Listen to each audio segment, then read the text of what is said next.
ایران سے آنے والے 13 بیلسٹک میزائلز اور 27 ڈرونز کو انٹرسیپٹ کیا ہے۔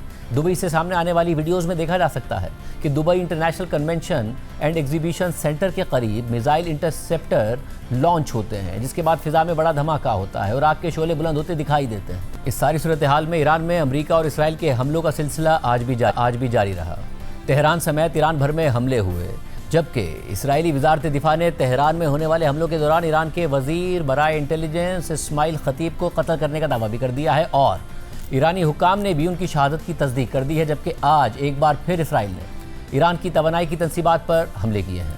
ایرانی میڈیا کے مطابق اسرائیل نے ایران کے جنوبی ساحل کے قریب واقع پارس فیلڈ میں قدرتی گیس کی تنصیبات کو نشانہ بنایا ہے۔ حملے کے بعد اس مقام پر آگ لگ گئی تھی، تاہم اب آگ پر قابو پا لیا گیا ہے۔ اس واقعے کے فوراً بعد ایران کی پاسداران انقلاب کی جانب سے سعودی عرب، قطر اور متحدہ عرب امارات نے تیل کی تنصیبات کے قریب رہنے والے لوگوں کے لیے انخلا کی وارننگ جاری کر دی ہے اور تیل اور گیس کی تنصیبات پر ایرانی حملوں کے اسی خدشے کے نتیجے میں ہی خلیجی ممالک اسرائیل کو ایران کی تنصیبات پر حملوں سے خبردار کر رہے تھے۔ اس حوالے سے آج قطر کی وزارت خارجہ کے ترجمان ماجد انصاری نے تشویش کا اظہار کرتے ہوئے کہا ہے کہ یہ حملہ ایک خطرناک اور غیر ذمہ دارانہ اقدام ہے۔ توانائی کے انفراسٹرکچر کو نشانہ بنانا عالمی توانائی کی سلامتی کے ساتھ ساتھ خطے کے عوام اور اس کے ماحول کے لیے بھی خطرہ ہے۔ قطری وزارت خارجہ کے ترجمان نے تمام فریقین پر زور دیتے ہوئے کہا کہ وہ بردباری کا مظاہرہ کریں اور تناؤ کم کرنے کے لیے کام کریں۔ اس کے علاوہ اسرائیل نے ایران کی بوشہر نیوکلیئر پاور پلانٹ کو بھی نشانہ بنایا ہے۔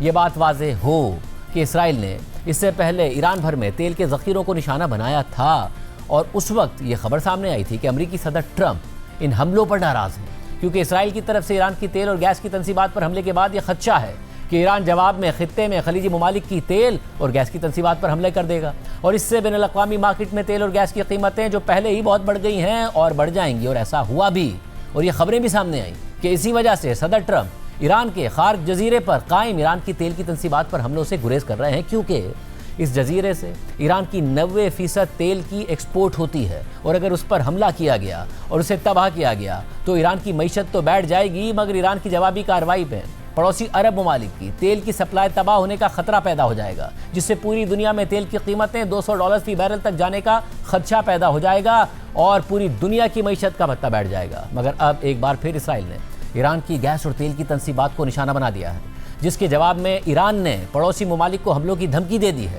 جس سے ایک بار پھر واضح ہو رہا ہے کہ اسرائیل پورے مشرق وسطیٰ کو جنگ میں دھکیلنا چاہتا ہے، جبکہ ایران کے ساتھ ساتھ اسرائیلی فورسز کی لبنان میں کارروائیوں کا سلسلہ بھی پوری شدت کے ساتھ جاری ہے اور آج جنوبی لبنان میں ایک اسرائیلی فضائی کارروائی میں 2 افراد مارے گئے، جن میں ایک پیرامیڈک اہلکار بھی شامل ہے۔ اسی طرح اسرائیلی فورسز لبنان کی دارالحکومت بیروت میں بھی پوری شدت کے ساتھ بمباری کر رہی ہیں۔ ویڈیو میں دیکھا جا سکتا ہے کہ بیروت کے مرکز میں واقع ایک رہائشی عمارت اسرائیلی فضائی حملے کے بعد چند لمحوں کے اندر ہی زمین بوس ہو جاتی ہے۔ پروگرام میں ایک بریک شامل کرتے ہیں، ایک اور اہم معاملہ ہے، اس کی تفصیلات آپ کے سامنے رکھیں گے ایک بریک کے بعد۔ پاکستان اور افغانستان کے درمیان کشیدگی میں مسلسل شدت آتی جا رہی ہے۔ 16 مارچ کی رات کو کابل اور ننگرہار میں پاکستان کی ایئر اسٹرائکس کے بعد تناؤ میں کمی کے امکانات مزید کم ہو گئے ہیں، کیونکہ افغان طالبان الزام لگا رہے ہیں اور مہم چلا رہے ہیں کہ پاکستان نے کابل حملے میں منشیات کے عادی افراد کی بحالی کے اسپتال کو نشانہ بنایا ہے، جس میں افغان طالبان کے دعوے کے مطابق 400 افراد مارے گئے ہیں اور متعدد زخمی ہیں، جبکہ پاکستان افغان طالبان کے الزام کو نہ صرف مسترد کر رہا ہے بلکہ اسے افغان طالبان کے پاکستان مخالف پروپیگنڈا مہم کا حصہ قرار دے کر شواہد فراہم کرنے کا مطالبہ کر رہا ہے۔ آج D G I S P R lieutenant general Ahmed Sharif Chaudhry نے جیو نیوز کے پروگرام کیپٹل ٹاک میں گفتگو کرتے ہوئے کہا کہ کابل حملے کا ہدف افغان طالبان کے گولہ بارود، ہتھیاروں اور ڈرونز کا ڈپو تھا، جسے انتہائی درستی سے نشانہ بنایا گیا۔ گولہ بارود پھٹنے سے جو دھماکے ہوئے وہ پورے شہر نے دیکھے۔ حملے میں سویلینز کی اموات کا دعویٰ مزے کا خیز ہے۔